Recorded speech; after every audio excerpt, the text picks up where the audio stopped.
그동안 금요일마다 이제 여호수아서를 우리 공동체적인 관점에서, 우리 교회라는 관점에서 살펴보면서 이런 교회가 되게 해달라라는 주제로 그동안 말씀을 시리즈로 설교를 했습니다. 여호수아서는 좀 다양한 시각, 다양한 주제가 있어서 똑같은 본문이어도 어떠한 주제로 보느냐에 따라서 좀 여러 가지 설교가 나올 수 있는 아주 재미있는 그런 성경입니다. 그래서 이제 이런 교회가 되게 하소서 시리즈를 끝내면서 다른 주제로 이제 넘어가려고 준비를 원래 했었는데, 여호수아서를 그대로 끝내는 게 저는 조금 아쉬운 마음이 있어서 조금만 더 해야겠다 생각을 해서 주제를 좀 바꾸어서 본문을 살펴보게 되었습니다. 조만간 이제 출애굽기 큐티가 끝나게 되고 이제 레위기가 시작됩니다. 그리고 이제 올해 민수기, 내년 아마 봄에 신명기까지 끝나면 이제 그 다음 여호수아를 이제 큐티를 하게 되기 때문에 이제 구체적이고 자세한 거는 이제 그때 가서 살펴볼 생각이고요. 그래도 마지막으로 오늘 금요 집회 때는 공동체적인 관점이 아니라 이 여호수아서를 읽다가 제가 참 많이 이렇게 감동을 받는 사람이 있어서 공동체적인 생각이 아니라 한 사람, 이 여호수아에 나오는 한 사람을 여러분한테 좀 소개를 해드리고 갔으면 좋겠다라는 마음이 생겼습니다. 바로 이제 갈렙이라는, 오늘 본문에 나오는 갈렙이라는 사람입니다. 가데스 바네아에서 가나안을 정탐했을 때에 정탐꾼 중에 한 사람이었고, 여호수아와 같이 신앙적인 보고를 했던, 그래서 이스라엘 백성들 중에 출애굽 1세대들은 모두 다 광야에서 죽었지만 유일하게 여호수아와 갈렙만은 가나안 진입을 허락받았던 그런 두 사람 중에 한 사람이 갈렙입니다. 근데 안타깝게도 우리 이제 성경을 보시는 분들은 아시겠지만 신명기 이후에 여호수아가 시작되면서 모세가 여호수아를 자기의 뒤를 이어서 이스라엘의 지도자로 삼습니다. 그렇게 선포를 하면서 갈렙은 사라지고 맙니다. 똑같이 정탐했고 똑같이 하나님께 인정받았던 사람이었지만 갈렙은 사라지면서, 그러다 보니까 우리가 여호수아는 성경도 있잖아요. 여호수아서 이렇게 돼 있다 보니까 우리 대부분의 사람들이 여호수아는 잘 아는데 갈렙에 대해서는 조금 등한시하거나 구체적으로 갈렙이 어떤 사람이었는지를 모르는 그런 경향이 있습니다. 근데 저는 여호수아서를 읽으면서 여호수아에 대해서도 관심이 갔지만, 저는 개인적으로는 참 갈렙 그러면 굉장히 저한테 많은 도전과 은혜를 주었던 적이 있어서 저는 이 갈렙을 또 굉장히 좋아하고, 또 그 갈렙의 모습을 한번 여러분들한테 소개하면서 오늘 이제 금요 집회와 다음 금요 집회 두 번으로 나누어서 이 갈렙을 한번 소개하려고 합니다. 사람에게는 두 가지 인생이 있다라고 합니다. 하나는 시계로 사는 인생이라고 합니다. 시계로 사는 인생. 어떤 뚜렷한 방향과 목표가 있는 것이 아니라 시간의 흐름 따라 그냥 흘러가는 대로 살아가는 모습을 시계로 사는 인생이라고 이야기를 합니다. 다른 하나는 나침반으로 사는 인생이라고도 명령을 하고 있습니다.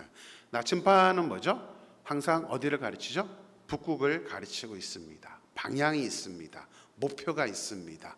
그 다음에 정확한 삶의 지침이 있습니다. 그래서 나침반으로 사는 사람들은 뚜렷한 목표와 삶의 방향을 가지고 살아가는 그런 모습을 하고 있습니다.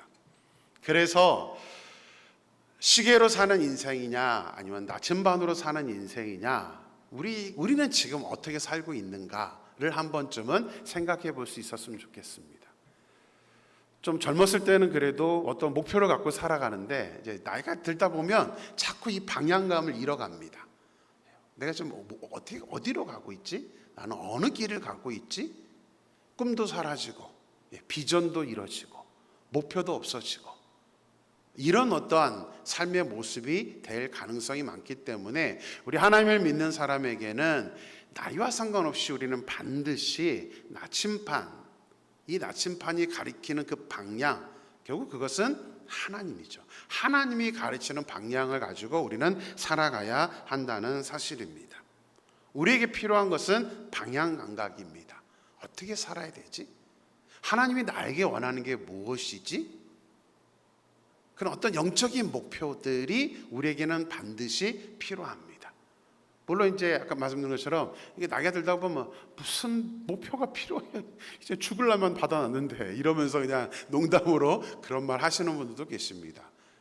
근데 그것은 아닌 것 같습니다. 하나님이 우리에게는 분명한 목표를 갖고 계시기 때문에 우리에게 기대하는 게 있기 때문에 우리는 나의 나침반이 무엇인가? 하나님이 나에게 어떤 방향을 원하는가? 우리 삶의 인생을 마무리할 때까지 꼭 해보고 싶은 것, 그걸 뭐라 그러죠? 버킷 리스트라고 그러죠. 근데 많은 분들이요, 버킷 리스트는 있는데 영적인 버킷 리스트는 없는 경우가 많습니다. 죽기 전에 그렇죠? 어디도 가보고, 저도 버킷리스트 중에 하나가 이제 스페인의 산티아고 순례길을 한번 횡단하는 게 이제 리스트 중에 하나인데, 영적인 버킷리스트. 내가 어떠한 믿음을 가진 사람이 되지? 하나님이 어떠한 모습을 나에게 원하지? 이런 영적인 버킷리스트, 내 믿음은 과연 어디까지 성장할 것인지에 대한 이 목표를 갖고 있지 않는 분들이 예상외로 우리 크리스찬 중에 굉장히 많습니다.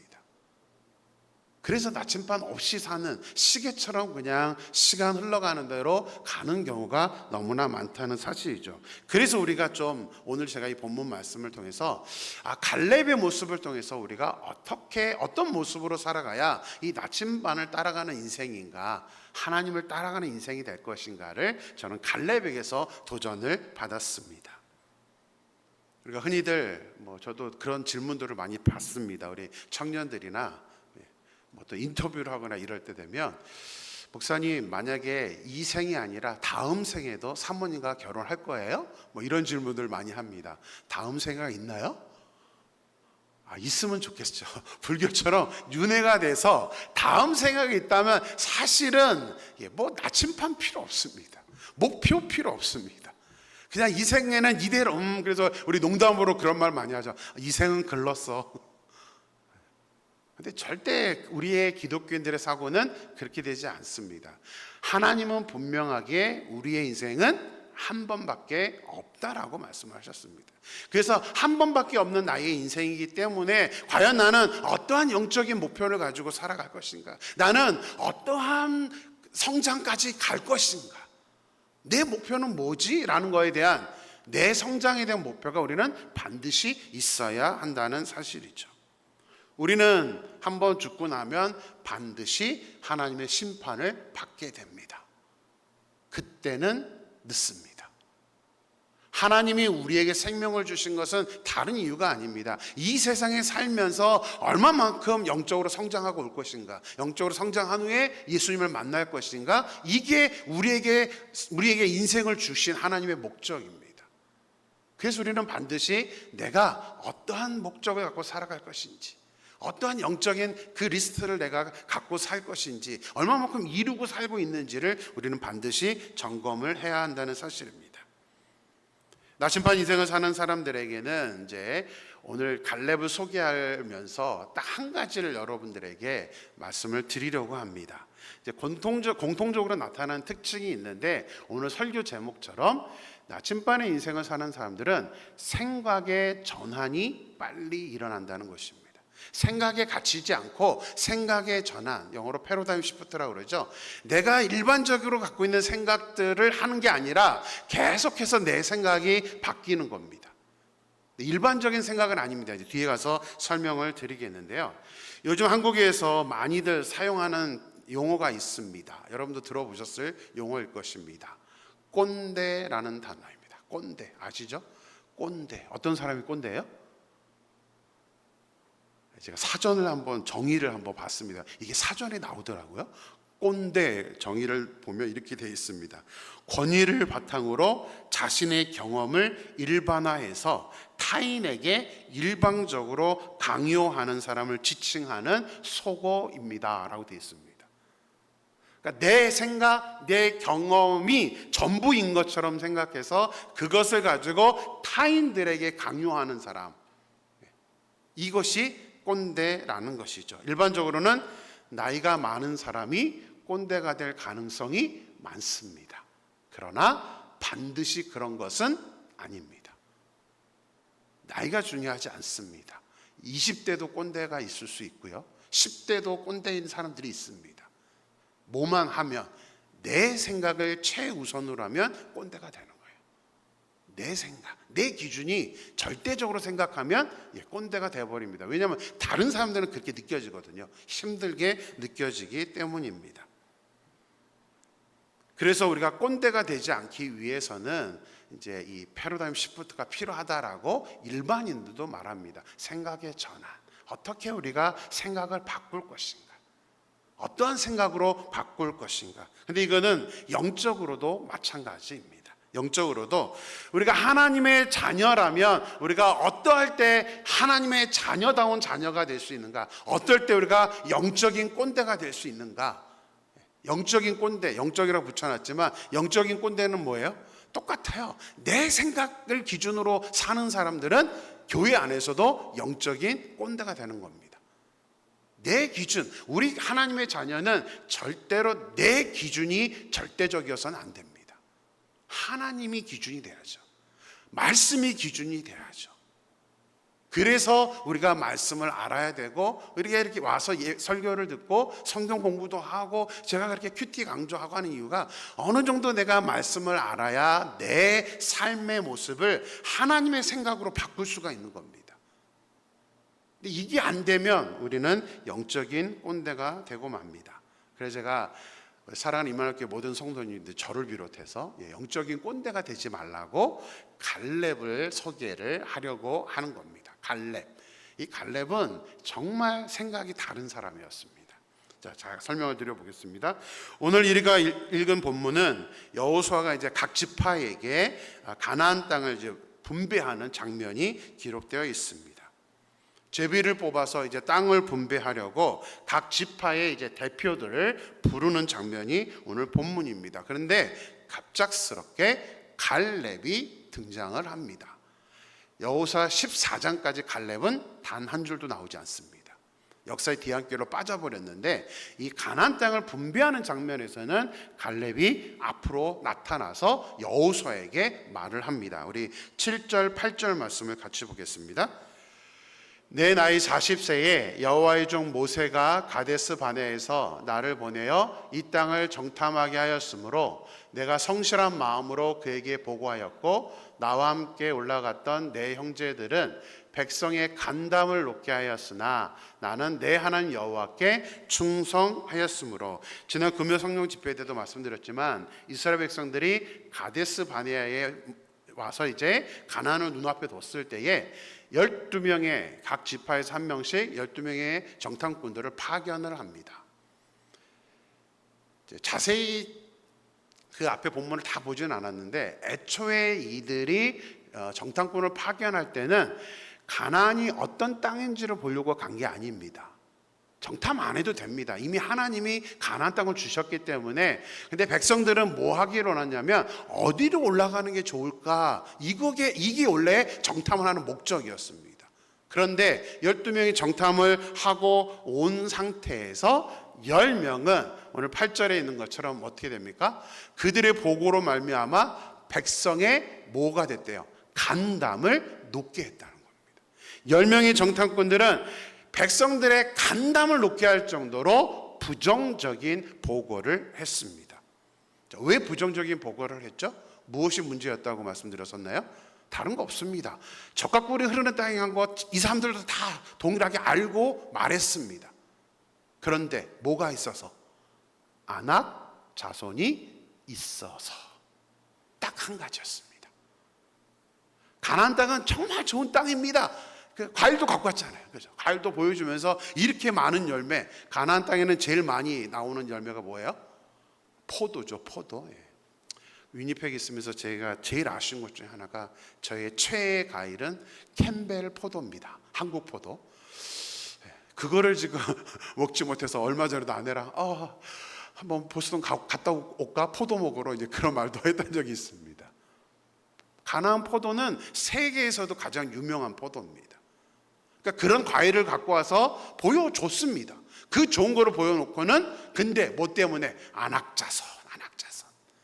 그 불편한 거 하나, 부정적인 것 하나를 보고하자마자 사람들은 다 간담이 녹아버리고 말았습니다.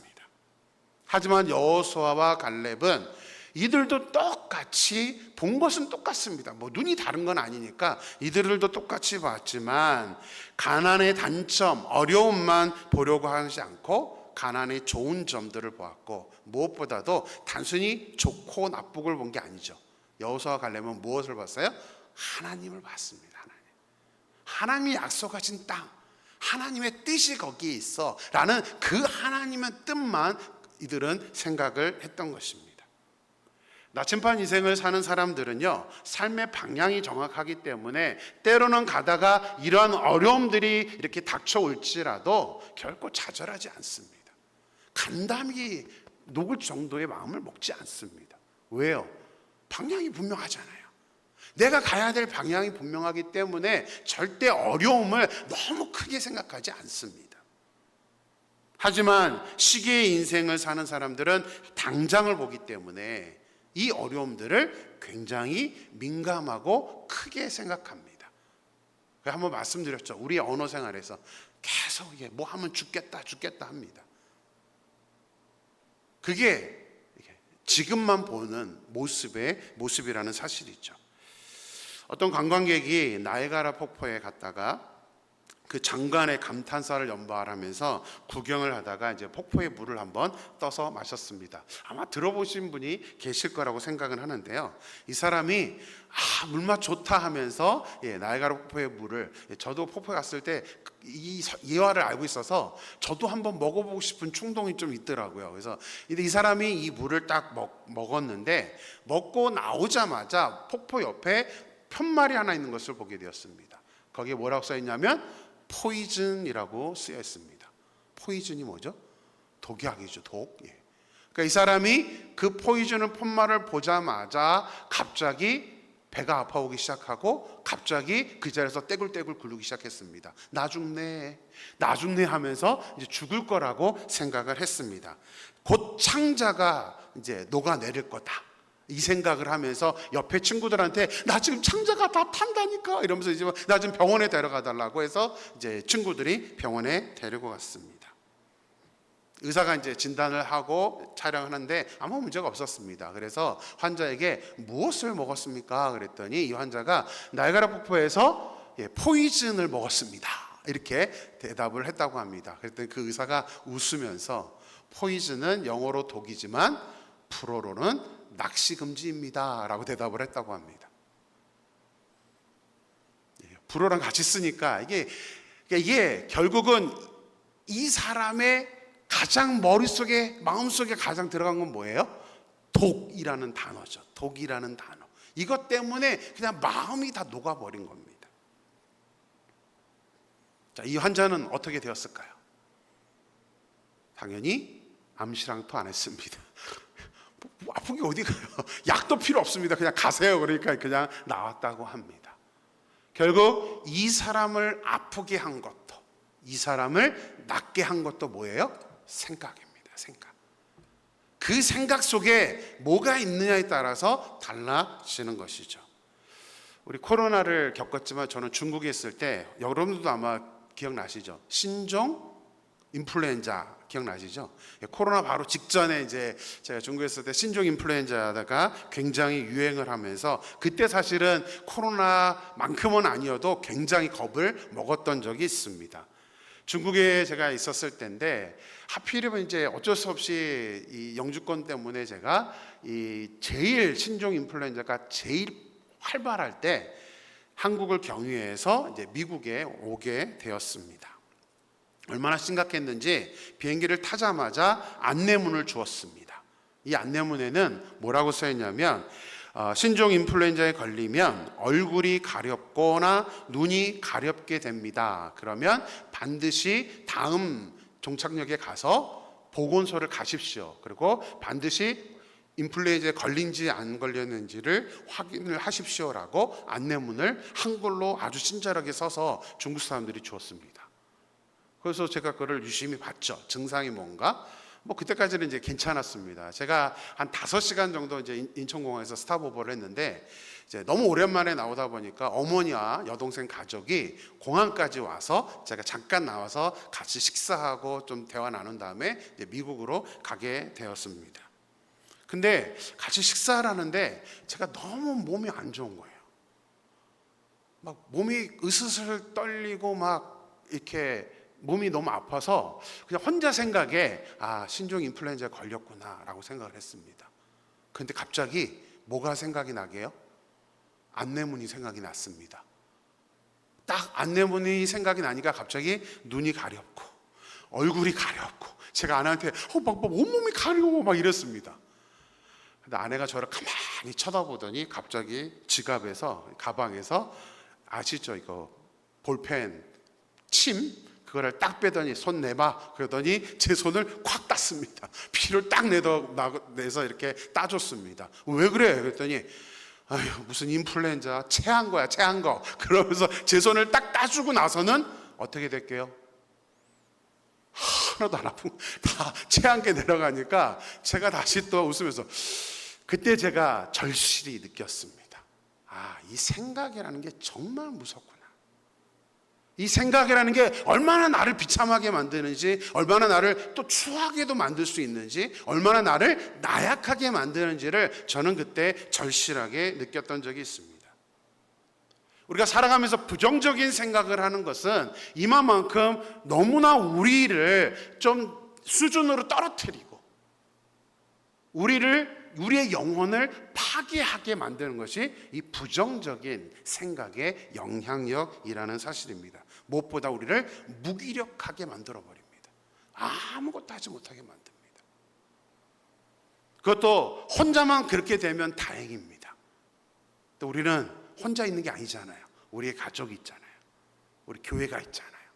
나 한 사람 때문에 나의 부정적인 생각, 나의 부정적인 태도는 결국 나 혼자로 끝나는 게 아니라 다른 사람들에게도 전파를 하기 때문에 내가 어떤 생각을 갖느냐, 이게 너무나 중요하다는 사실이죠. 이 10명의 정탐꾼들을 보십시오.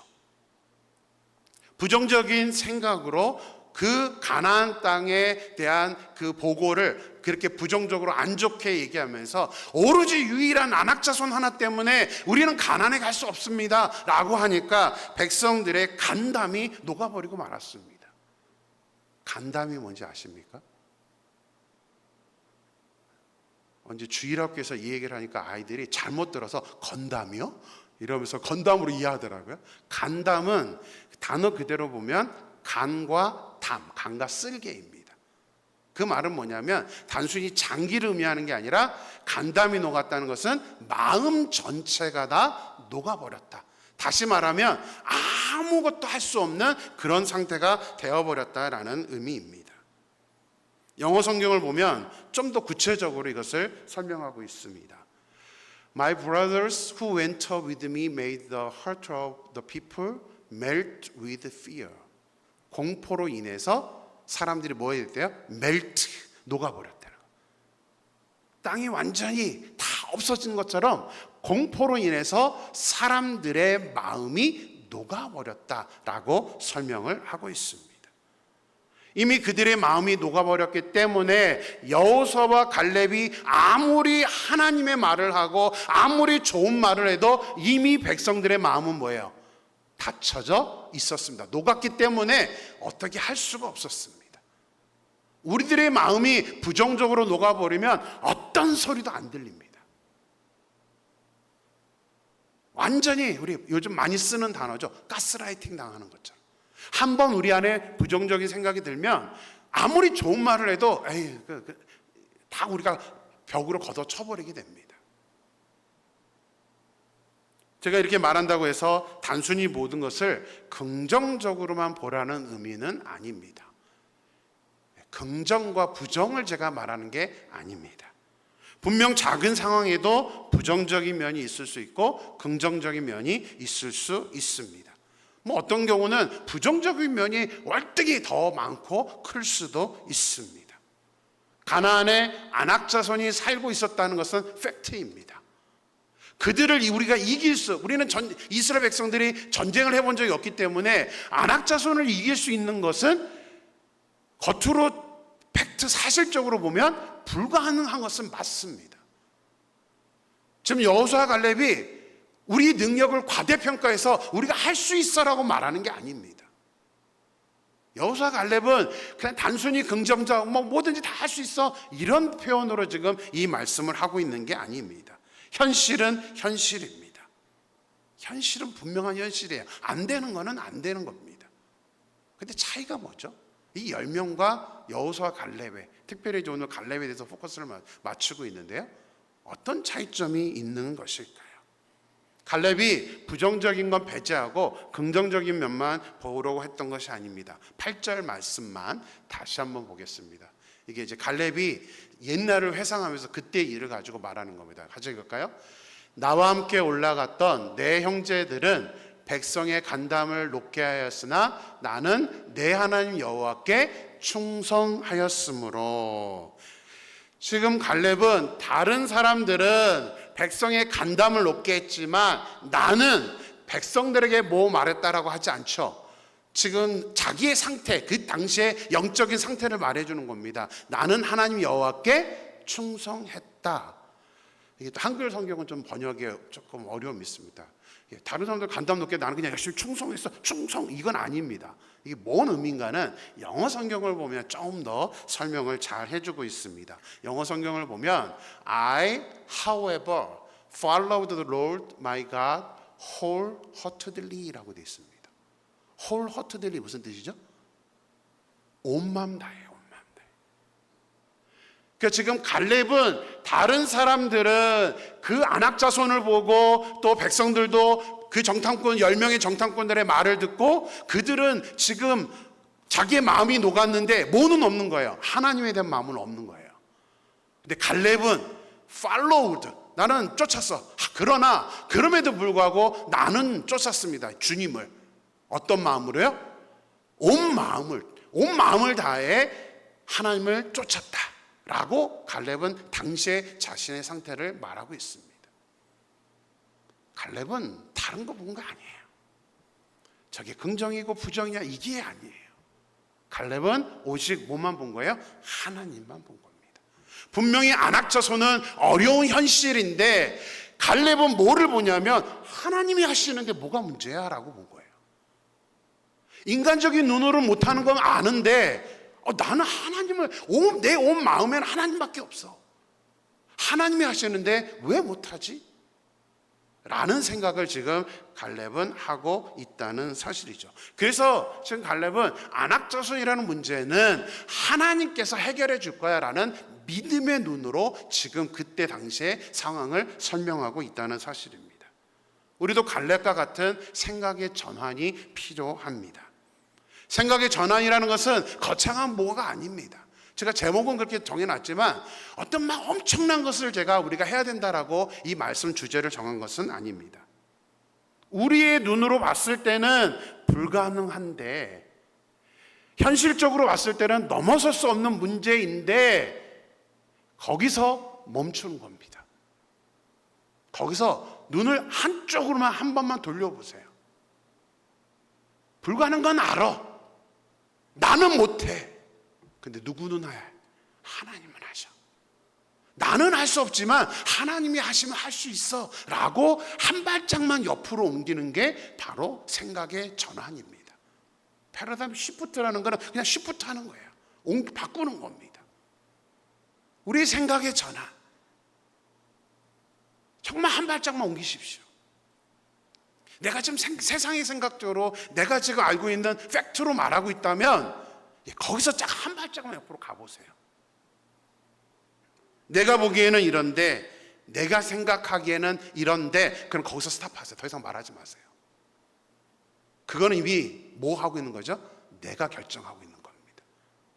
내 생각에는 10명의 정탐꾼들 그 얘기 한 거예요. 내 생각에는 안 돼. 내 생각에는 도저히 불가능하다니까? 마시고 그 생각이 나를 지배하게 만들면 안 됩니다. 우리가 믿음이라는 게 엄청난 다른 게 아닙니다. 딱 어떤 생각이 있었을 때 이게 지금 내 생각을 하고 있는가 하나님의 생각을 하고 있는가 그 순간에 요거 하나만 생각하고 옮겨버리면, 생각을 바꿔버리면 우리는 믿음의 눈으로 바라볼 수가 있다는 사실입니다. 그래서 이 생각의 전환이라는 것이 너무나 중요하다는 사실이죠. 많은 사람들이 그냥 입버릇처럼 내가 판단해서 그냥 안 돼, 이거 도저히 안 돼 라고 말을 합니다. 거기서도 멈추셔야 돼요. 만약에 내가 안 돼 라고 결정을 내리면 더 이상 하나님이 개입할 수가 없습니다. 내가 안 되는데 하나님 어떻게 개입을 해요? 내가 안 된다고 내가 결정해버렸는데요. 내가 하나님이 되어버렸는데요. 안 돼가 아니라 우리 크리스찬들의 생각은 일단은 안 돼라고 보다는 어떻게 하면 할 수 있을까를 먼저 생각해야 됩니다. 나는 할 수는 없는데 하나님이라면 할 수 있지 않을까? 아니면 우리 교회가 같이 힘을 합치면 할 수 있지 않을까? 어떻게 하면 할 수 있지? 라고 생각을 하면 그게 믿음의 생각으로 가는 겁니다. 절대 내가 결정하려고 하지 마십시오. 내 판단으로 결정하려고 하지 말아야 된다는 사실이죠. 10명의 정탐꾼들과 이스라엘 백성들을 보십시오. 10명의 정탐꾼들은 이스라엘을 대표해서 가나안을 정탐하고 온 사람들입니다. 그랬다면 자신들이 하는 말과 그 보고가 얼마만큼 파괴력을 가지고 있는지, 영향력을 가지고 있는지를 이들은 반드시 생각을 했었어야 합니다. 무엇보다도 믿음의 눈으로 이 가나안 땅을 볼 수 있는 눈이 필요했던 것입니다. 아까 말씀드렸지만 애초에 정탐꾼들에게 준 역할은 뭐냐면 너희들이 결정하라고 준 역할이 아닙니다. 그냥 어느 길로 가는 게 좋은지만 보고 와, 이게 원래의 목적이었습니다. 자기가 권한이 없는데 와서는 내가 마치 이 10명은 내가 결정권자인 것처럼 안 돼라고 말하죠. 안악자손 우리가 할 수 없어. 자기가 판단하고 자기가 결정을 내립니다. 여기에는 하나님이 없습니다. 많은 경우 우리들도 이 10명의 정탐꾼들과 같은 모습으로 살아갈 수가 있습니다. 내가 판단해버리는 거죠. 백성들 역시 그들의 말을 듣고 똑같이 자기들이 결정 내립니다. 안 돼, 우리 돌아가자. 이제 가나안은 아니야, 여기는 아닌가 봐 라고 결정을 해버립니다. 우리가 보통 안 돼 그러면 그냥 안 된다라고 하지 않고 꼭 뒤에 표현이 하나 따라 나오죠. 안 돼. 어떻게 안 돼요? 죽었다 깨도 안 돼. 하나님이 하시는데도 안 될까요? 하나님이 하시면 됩니다. 하나님이 하시면 됩니다. 저희 파송교회 부목사님 중에 한 분이 예배 때마다 이거를 외치게, 성도님들을 외치게 하시더라고요. 그래서 저도 그 단어가 머리에 많이 귀에 딱 저장이 되어 있는데요. 우리 같이 한번 해볼까요? 하나님이 하시면 됩니다. 시작. 하나님이 하시면 됩니다. 그렇죠. 우리 신앙인들의 대답은 항상 그래야 돼요. 안 돼요가 아니라 하나님이 하시면 됩니다. 나는 못해요. 근데 하나님이 하시면 됩니다. 그 생각 가지면 우리는 움직일 수 있습니다. 내가 하는 게 아니기 때문에. 우리 오늘 마지막 찬양으로 믿음으로 서리라라는 찬양을 드렸습니다. 제가 마지막에 이 찬양을 들으면서 오늘 설교도 설교가 그런 내용이다 보니까 제목이 이제 믿음으로 서리라거든요. 앞에서 찬양하는데 찬양을 못 하겠는 거예요. 노래를 하고 싶지가 않았습니다. 이 가사가 얼마만큼 부담이 되는지, 제가 이렇게 설교는 하고 있지만 저 역시 믿음으로 선다는 게 어렵습니다. 하나님의 기준으로, 하나님의 시선으로, 하나님의 뜻으로 산다는 게 너무나 어렵고 내가 판단하고 내가 결정할 때가 많다 보니까 자꾸 이게 저도 이런 갈등을 갖게 되기 때문에 오늘 이 찬양 가사를 보는데 그냥 제 안에 너무 그냥 쿡 뭐가 내려앉는 듯한 느낌을 받았습니다.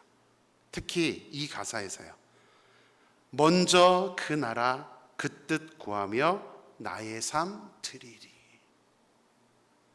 여러분들은 어떻습니까? 저는 이 고백을 못 하겠더라고요. 정말 우리가 먼저 그의 나라와 그의 뜻을 구하면서 나의 삶을 드리고 있는가?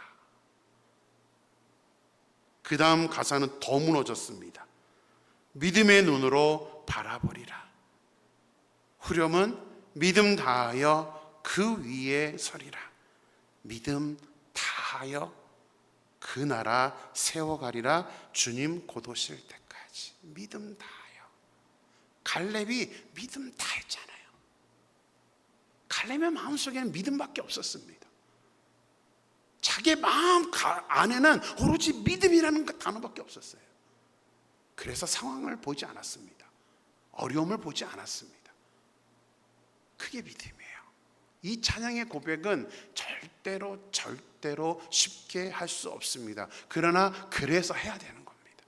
그래서 제가 다시 힘을 내서 하나님께 찬양했습니다. 하나님, 저렇게 살고 싶어요. 믿음 위에 쓰고 싶습니다. 제 시각이 믿음의 눈이 되었으면 좋겠습니다. 하나님, 제 마음에 믿음이 가득했으면 좋겠어요. 세상적인 생각, 세상적인 판단이 아니라 제 안에 믿음으로만 가득 채울 수 있도록 하나님, 저 좀 도와주세요. 전 찬양하면서 그렇게 기도했습니다. 믿음 다해요. 우리가 이렇게 찬양하고 고백했던 것처럼 실제의 우리의 삶은 안대가 아니라 하나님이라면 어떻게 하셨을까? 모든 우리의 삶의 결정을 할 때 동일합니다. 한번 생각해 보세요. 내가 지금 내 기준으로 판단하고 결정하고 있는가? 아니면 하나님의 기준으로 판단하고 결정하고 있는가? 내 생각 갖고 말하고 있는가? 아니면 하나님의 생각으로 말하고 있는가?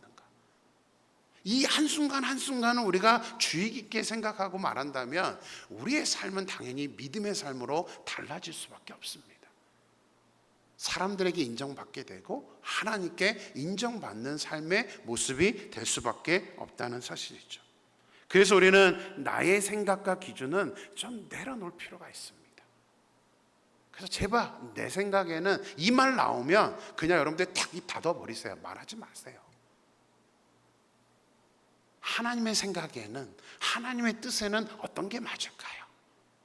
이런 언어부터 우리가 이렇게 달라진다면 우리의 삶은 이 갈렙과 같이 생각의 전환이 일어나며 하나님의 분명한 방향과 목표를 가지고 살아가는 삶이 될 수 있다는 사실입니다. 마지막으로 저는 대학교 때 이제 사형리 가지고 복음을 증거했을 때에 제일 1번 문항인데, 남을 전도하기 위해서도지만 저는 이 단어가 저한테 너무나 은혜가 되어서 이 사형리 1번을 너무나 좀 소중하게 생각을 합니다. 여러분들에게 한번 같이 나눠드리면서 읽어드리고 싶습니다. 보이시나요? 같이 한번 읽어볼까요? 하나님은 당신을 사랑하시며 당신을 위한 놀라운 계획을 가지고 계십니다. 근데 저는 항상 이거를 바꿔서 읽습니다. 당신의 단어를 나로 바꿔서 크게 해드렸어요. 같이 한번 읽어볼까요? 하나님은 나를 사랑하시며 나를 위한 놀라운 계획을 가지고 계십니다. 할렐루야. 하나님은 나를 위한 계획이 있으세요. 그래서 우리의 삶이 시계로 사는 인생이 아니라 정확한 방향과 목표를 가지고 갈렙처럼 우리 마음에 믿음이 가득하고 하나님이 가득해서 우리가 성장하는 그런 영적인 버킷리스트를 갖고 사는 사람들. 이왕이면 내가 지금의 내 모습이 아니라 조금은 그래도 하나님이 보시기에 아름다운 그런 믿음이 성장한 모습, 그게 내가 앞으로 바라는 모습이야 라고 생각하면서 우리의 인생을 살아가는 것, 그것이 저는 오늘 이 갈렙에게서 우리가 배울 수 있는 교훈이고, 저와 여러분이 이 갈렙과 같이 조금만 내가 아니라 하나님으로 생각을 바꾸어 가면서 그리스도의 장성한 분량까지 그 충만한 데까지 이룰 수 있는, 그래서 우리 주님 곁에 갔었을 때에 주님께 칭찬받을 수 있는, 잘 살았구나라고 칭찬받을 수 있는, 잘 성장해서 왔구나, 그렇게 칭찬받을 수 있는 저와 여러분의 삶이 되기를 주님의 이름으로 축원합니다. 이 시간 우리 다 같이 오늘 본문 말씀 준비하면서 제가 참 좋아하는 찬양 중에 하나이기도 하고요, 이렇게 살고 싶다라는 게 저의 영적인 버킷리스트 중에 하나라서 같이 한번 이 찬양하면서 기도하기를 원합니다. 나 주님의 기쁨 되기 원하네. 내 마음을 새롭게 하소서. 항상 하나님 제 마음을 새롭게 하소서.